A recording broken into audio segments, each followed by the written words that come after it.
아침 저녁으로 꽤 선선해졌어요. 그래서 가을 느낌이 듭니다. 귀뚜라미도 아주 큰 소리로 울고요. 단풍도 이제는 많이 졌어요. 이렇게 변하는 아름다운 자연을 보면서 하나님께서 우리의 삶에도 정말 아름답게 빚어가시는, 그래서 우리의 삶이, 우리의 내면이, 우리의 성품이 하나님 앞에 온전하고 거룩하게 세워지는 그러한 모습을 더욱 기대하게 됩니다. 가을을 맞으면서 우리의 영혼이 더욱 살찌면 좋겠습니다. 기쁨이 넘치는 그런 소망의 삶을 바라봅니다. 자, 우리 다시금 이제 여호수아로 왔습니다. 지난주는 우리가 온 가족 예배를 드리면서 서로 칭찬의 말로 좀 행복한 삶을 살자고 했는데, 칭찬의 말을 좀 많이 하셨나요? 안 하셨어요? 이거 이제 생각났어요? 아하, 그렇군요. 네, 잘 잊어버리죠. 사실 목사님이 제일 싫어하는 사람이 10년 전 설교도 기억하는 사람을 아주 싫어한대요. 그래도 좀 너무 쉽게 잊어버리면 제가 좀 곤란한데요.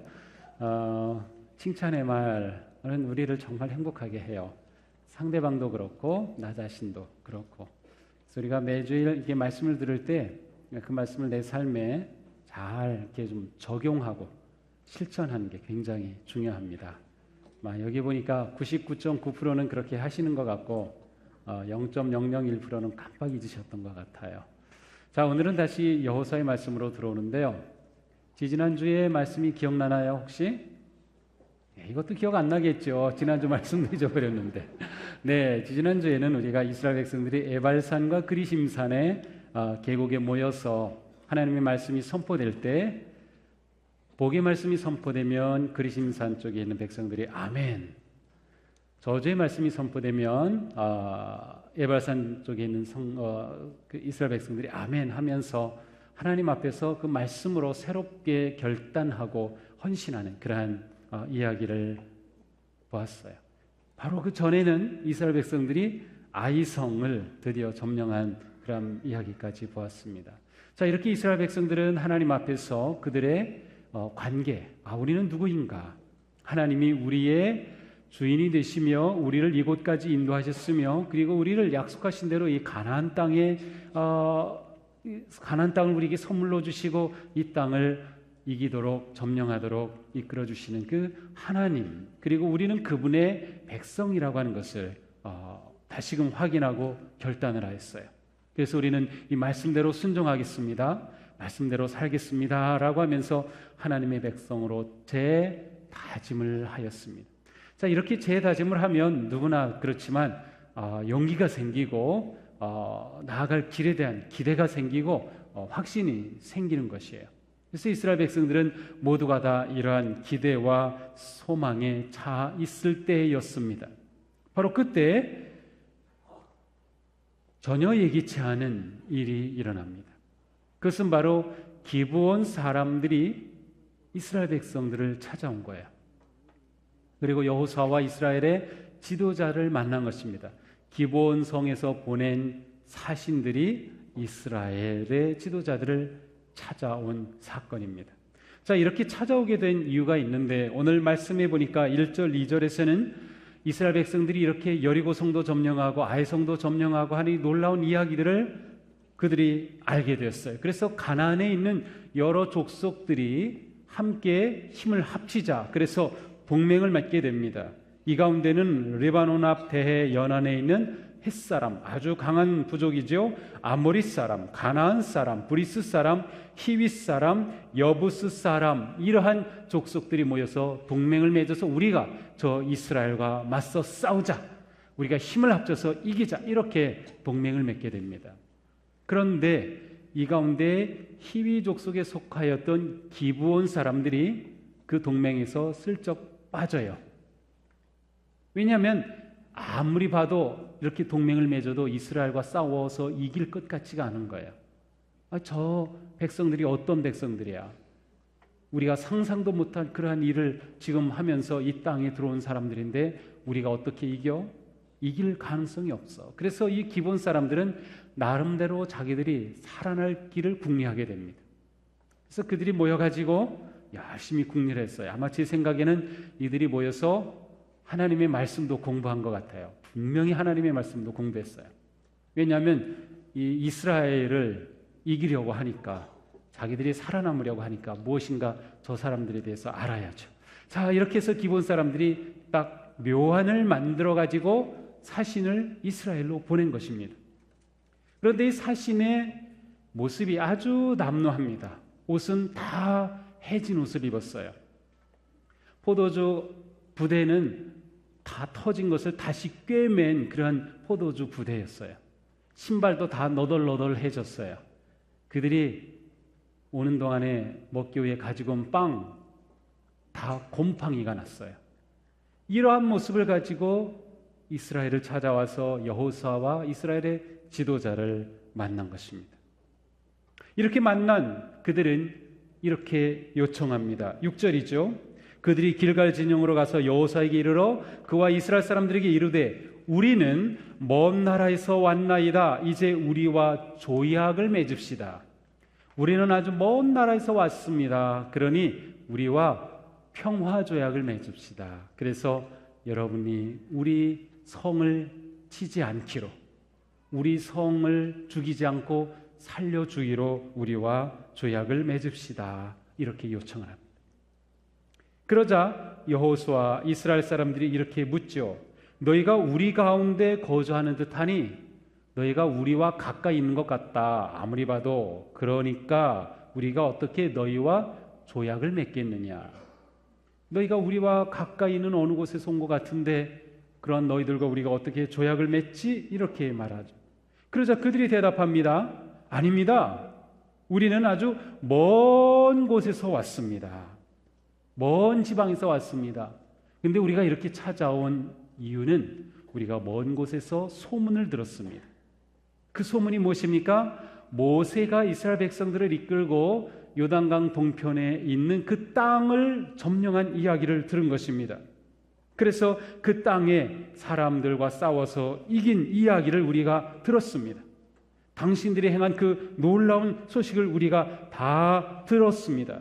그래서 아모리 사람들의 왕들, 헤스본의 왕 시혼, 아스다롯에 있는 바산 왕 옥까지 여러분들이 다 쳐부순 그 놀라운 소식을 우리가 들었습니다. 이처럼 놀라운 일을 행한 여러분들에 관한 소식을 듣고 우리는 여러분과 싸울 마음을 갖고 있지 않게 되었어요. 우리와 화친 조약을 맺고 우리를 살려주기를 바랍니다. 이렇게 요청하는 것이었습니다. 이렇게 화친 조약을 요청한 그들을 여호수아가 그대로 믿고 받아들입니다. 그래서 조약을 맺고 말았어요. 15절입니다. 그들과 화친하여 그들을 살리리라는 조약을 맺게 되었습니다. 그런데 문제는 여호수아가 결정한 이 일이 기브온 사람들과 화친 조약을 맺은 이것이 하나님의 뜻을 거역하는 것이었어요. 하나님의 계획에는 기본 족속과 화친 조약을 맺는 것이 없었다는 말입니다. 출애굽기 23장에 이렇게 기록되어 있어요. 너는 그들과 그들의 신들과 언약하지 말라. 그들의 신, 이것은 무엇을 말하냐면 이제 너희들이 가나안 땅에 들어가게 되면 그 땅의 사람들과 그 땅의 신들과는 어떠한 조약도 맺으면 안 된다라는 뜻입니다. 그렇게 되면 그들을 살려주게 되고 그들이 너희 가운데 머물게 되어 너희가 그들의 영향을 받아 범죄할까 하노라. 그것이 너희의 올무가 될 것이다. 이렇게 말씀을 하셨어요. 그러니 가나안에 있는 그 어떤 족속과도 언약을 맺으면 안 되었어요. 자, 그런데 신명기 20장에 가면 조금 다른 말씀이 나옵니다. 내가 어떤 성읍으로 나아가려서 치려고 할 때에 그 성에 먼저 평화를 선언하라. 성읍이 만일 평화하기로 화답하고 성문을 열거든 온 거민으로 내게 공을 바치고 조공하게 하고 너를 섬기게 하라. 전쟁하러 가서 성에 딱 이르는데 그 성 사람들이 항복하고 문을 열면 그 성 사람들을 살려두라는 말이에요. 출애굽기 말씀과는 조금 이렇게 맞지가 않죠. 어느 성과도 조약을 맺으면 안 된다 그랬는데 여기서는 살려주라는 말이에요. 그런데 조금 더 읽어보니까 이러한 조건이 달려 있어요. 신명기 20장 15절 내게서 멀리 떠난 성읍들에 한해서, 가까이에 있는 성읍이 아니라 이 가까이에 아니면 멀리라고 하는 이 개념이 정확히 뭐 거리상으로 몇 킬로미터인지 뭐 그러한 것은 나와 있지 않아요. 아마도 이것은 가나안 땅이라고 하는 기본적인 테두리 밖의 나라들이 아닌가 싶어요. 먼 땅에 있는 나라들과는 그들이 문을 열면 조약을 맺을 수 있다는 거예요. 살려줄 수 있다. 그렇지만 가까운 곳에 있는 족속들과는 조약도 맺지 말라. 그 신들과도 조약을 맺으면 안 된다는 것입니다. 자, 그렇기 때문에 여호수아가 물어본 거예요. 너희들 멀리서 온 거 맞아? 가까이에서 온 거 같은데? 기본 사람들이 처음부터 그래서 말하는 거예요. 우리는 먼 곳에서 왔습니다. 먼 곳에서. 자, 보십시오. 우리가 먼 곳에서 오느라고 빵에 곰팡이까지 썼습니다. 먼 곳에서 오느라고 이렇게 포도주 부대가 다 찢어져서 다시 꿰매었습니다. 먼 곳에서 오느라고 우리 옷이 이렇게 다 헤어졌습니다. 신발 좀 보세요. 먼 곳에서 오느라고 다 너덜너덜해졌습니다. 아, 정말 꼴을 보니까 먼 곳에서 온 게 분명하거든요. 또 기본 사람들이 와서 한 말 가운데 이스라엘에 행한 놀라운 일을 소문을 듣고 왔다는 거예요. 그 소문은 모세가 다스릴 때, 모세가 지도자일 때 있었던 전쟁의 승리입니다. 아모리 백성, 바산왕 옥을 친 이야기, 막 이러한 이야기들은 모세 때 이야기예요. 그러면서 최근에 따끈따끈한 소식, 여리고를 이긴 이야기, 아이성을 점령한 이야기, 그 이야기는 쏙 뺐어요. 왜 뺐을까요? 우리는 먼 족속이기 때문에 최근 소식은 모른다는 거예요. 그런데 오늘 1절, 2절을 보면 그들은 이스라엘 백성들이 이렇게 여리고를 점령하고 아이성을 점령하고 에발산과 그리심산에서 말씀의 언약을 한 것을 듣고서 이 가나안의 족속들이 동맹을 맺은 거거든요. 그러니까 기본 사람들이 이것을 다 알고 있었어요. 그런데 이 이야기는 쏙 빼놓은 거죠. 얼마나 교묘한 계략을 세우는지 몰라요. 그렇죠. 자기들 목숨이 달린 일이니까. 그래서 여호수아가 그 말을 듣고 꼼짝없이 믿고 말았어요. 멀리서 왔구나. 멀리서 왔구나. 그렇다면 하나님의 말씀을 어길 일이 아니죠. 좋다. 우리와 화친을 맺자. 그리고 평화 조약을 맺고 말았습니다. 그런데 이 조약이 문제가 있음이 금방 드러납니다. 오늘은 15절까지 읽었지만 그 뒤에 말씀이 다 오늘 본문인데 16절에 보니까 그들과 조약을 맺은 후 사흘이 지나서 그들이 이웃에 사는 자기들 중에 거주하는 자들이라 함을 들으니라. 3일이 지난 후에 이 기본 사람들이 가까이 있다는 말을 듣게 된 겁니다. 이스라엘 자손이 행군하여 셋째 날에 그들의 여러 성읍에 이르렀으니 그 성읍에 기브온 성읍이 있는 것을 알게 됐어요. 그러니까 조약을 맺은 지 사흘 만에 이 조약이 문제가 있다는 게 드러났습니다. 기본 사람들이 자신들을 속였다는 게 드러났어요. 지도를 보면 이게 금방 드러납니다. 자, 지도의 맨 오른쪽에 보면 이스라엘 백성들이 요단강을 건너죠. 네, 왜 안 올려주세요? 여기 나오면 딱 떠야 되는데. 네. 자, 요단을 건너서 지금 길갈에 진을 치고 있습니다. 길갈은 이스라엘이 가나안을 점령하는 동안에 본부가 있는 곳이에요. 이것을 중심으로 여리고성을 쳤어요. 그죠? 또 아이성을 쳤어요. 첫 번째 실패, 두 번째 성공. 두 번째 공략할 때 매복을 했죠. 그래서 저기 점선으로 둔 것은 남쪽에 매복을 시킨 거예요. 그리고 북쪽으로 올라가서 성문을 열었을 때 들어갔죠. 그래서 아이성을 점령했어요. 기브온은 바로 여러분 볼 때 맨 왼쪽에 있는 조자리입니다. 그러니까 멀지 않아요. 길갈에서 바로 가까운 자리. 기본 사람들이 얼마나 위장, 변장을 잘했으면 완전히 여호수아까지 속이고만 셈이죠. 자, 이렇게 되어서 결국 이스라엘 백성들은 이렇게 기본에 이르렀을 때 그 성을 진멸할 수 없게 되었습니다. 이스라엘 백성들이 원망했어요. 아니, 우리 지도자들이 이렇게 그냥 조약을 잘못 맺는 바람에 우리가 이렇게 되고 말았습니다. 그러나 할 수 없었어요. 하나님의 이름으로 조약을 했기 때문에 그 조약을 물을 수가 없는 거죠. 그래서 여호수아는 살려두라고 명령을 합니다. 그리고 그 대신 기본 사람들은 우리의 종이 되어서 물을 깃고 나무 패는 일을 하도록 한다고 하였어요. 기본 백성들은 살아난 거죠. 할렐루야죠. 그들에게는 그 성이 죽지 않고 살아남았으니까 말이죠. 자, 여기서 우리는 여호수아의 리더십을 다시 보게 됩니다. 여호수아의 리더십은 참으로 위대합니다. 대단합니다. 그러나 그의 리더십은 완벽하지 못했습니다. 사실 이 세상에 어느 누구의 리더십도 완벽하지 못합니다. 어느 리더도 온전하진 못합니다. 그러나 이스라엘 백성들에게 여호수아는 너무도 중요한 리더였고, 여호수아는 그만 이 기본 족속의 문제에 있어서 하나님의 뜻을 어기고 만셈이 되고 말았습니다. 우리는 이 문제를 보면서 이스라엘과 대적하고 있는 적군들이, 적의 세력들이 얼마나 교묘하게 다가오는가라는 것을 보게 됩니다. 여호수아까지 속아 넘어갈 정도였으니까 말이죠. 실제로 사탄은, 악의 세력은, 그리고 우리 그리스도인들을 무너뜨려가 모든 악한 세력들은 우리를 그렇게 교묘하게 무너뜨립니다.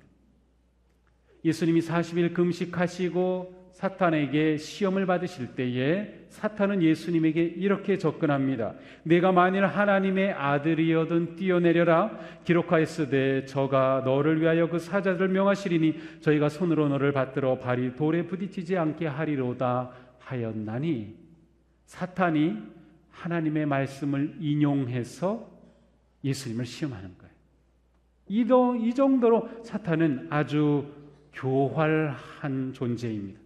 그러므로 사도 바울은 이렇게 말씀합니다. 사탄도 빛의 천사로 가장합니다. 고린도후서 11장 14절입니다. 사탄이 빛의 천사로 가장한다는 말입니다. 사탄은 간교하게 우리 믿는 자들을 미혹하고 넘어뜨리려고 합니다.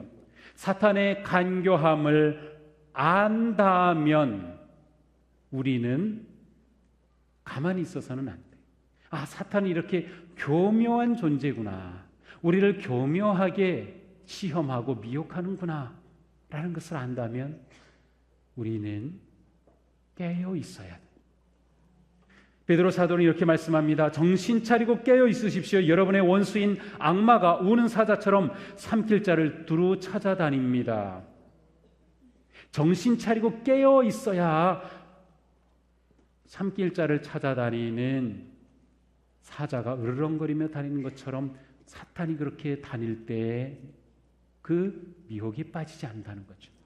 우리는 사탄이 우리를 공격할 때 무서운 모습을 가지고, 뿔다닌 모습을 가지고 다 이렇게 알아차리게 공격할 것 같지만, 사탄은 아주 교묘하게, 우는 사자라고 표현이 되어 있지만 사자가 먹이 사냥하는 거 보셨나요?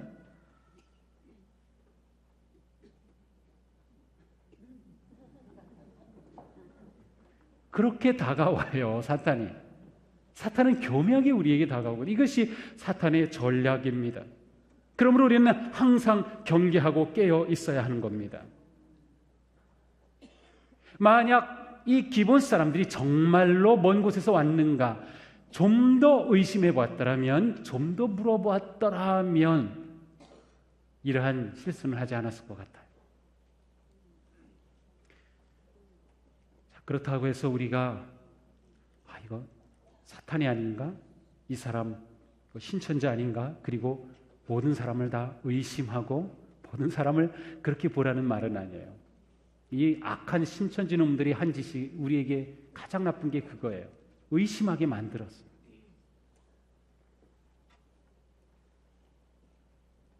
그러나 우리는 깨어 있어야 하는 것이죠. 여호수아가 이렇게 결정하였을 때 그것은 사실은 순수한 마음이었어요. 그들의 말을 듣고 한 번 더 확인하고 그리고 그들과 조약을 맺었어요.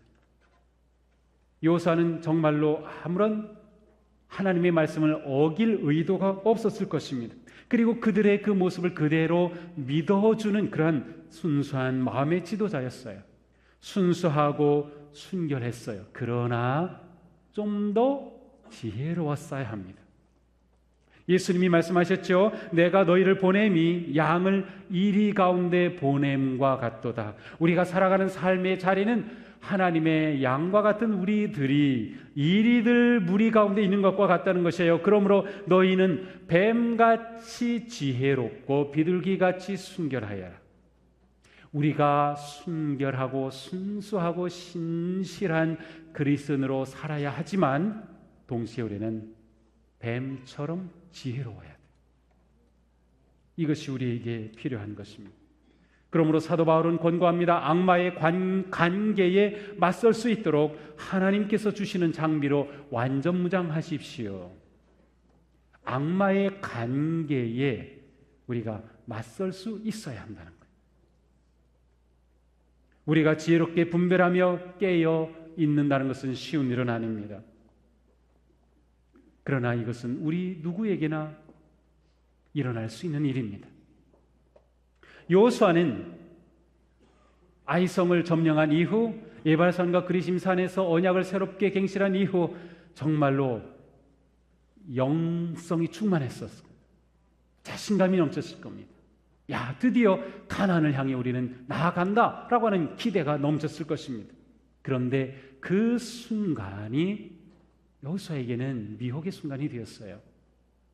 왜냐하면 기본 사람들이 왔을 때 당연히 그렇게 생각했겠죠. 야, 이것 봐라. 먼 데 사람들이 이곳까지 와서 전쟁도 하지 않고 항복하네.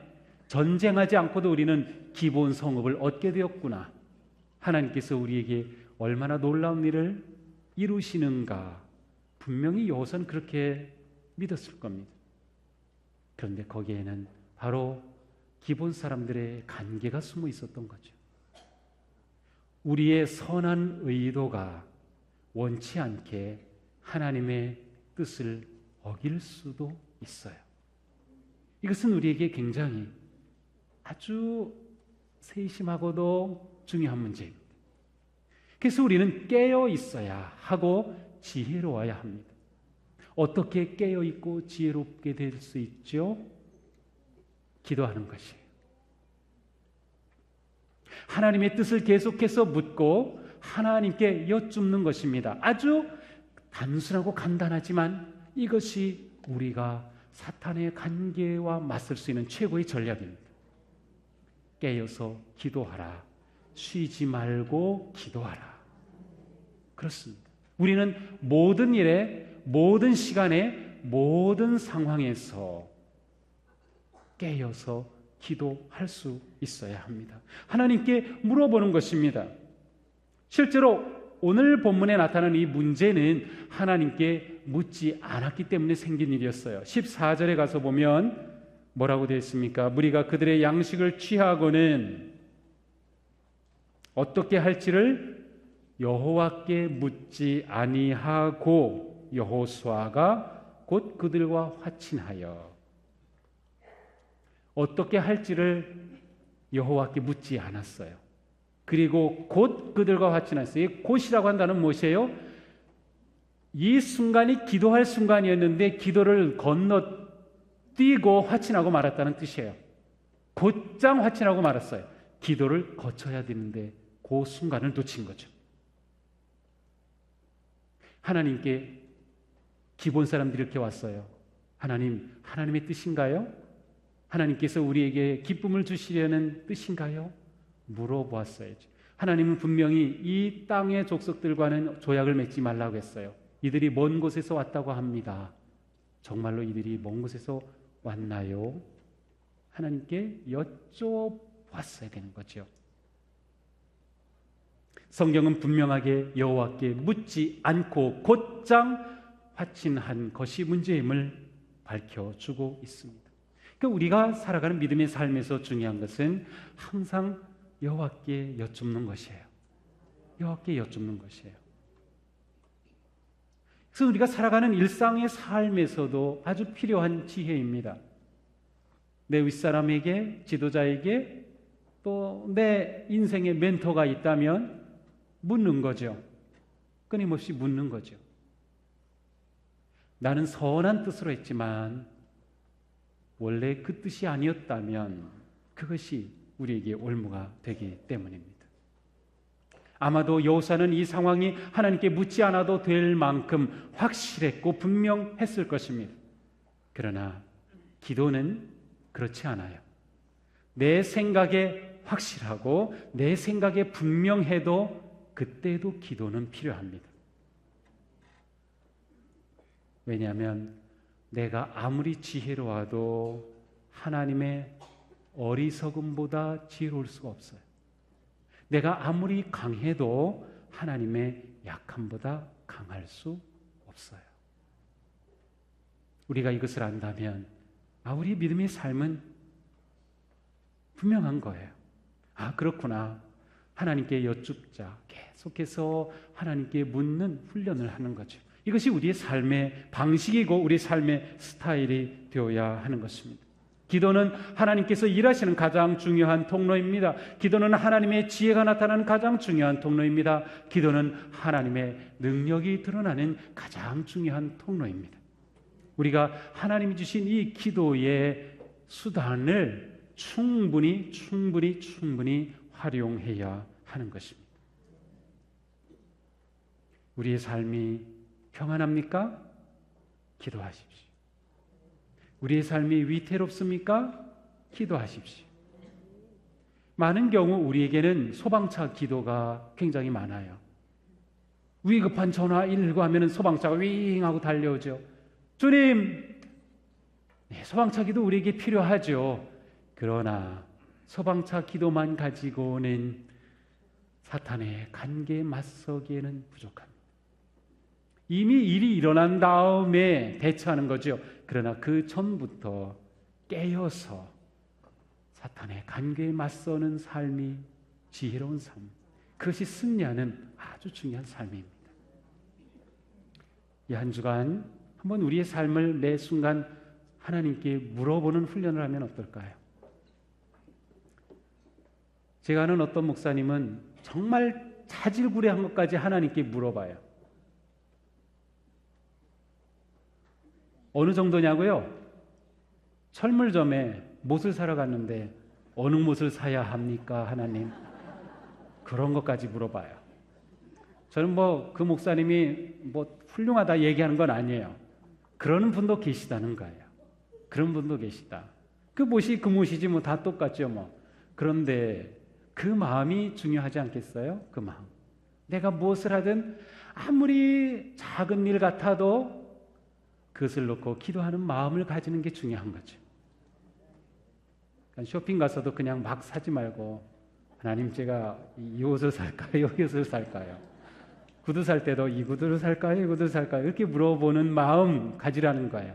그러니까 우리의 삶이 좀 그러한 기도의 습관이 좀 우리의 방식이 되면 좋겠다는 거죠. 한번 그렇게 살아보고 그리고 나서 그 다음에 이거 아닌지 인지 좀 얘기를 하면 좋겠어요. 우리 한 주간 하나님께 여쭙는 삶, 그리고 사탄의 관계에 맞서서 넉넉히 이기는 그런 지혜로운 삶에 승리하기를 주님의 이름으로 축복합니다. 기도하겠습니다.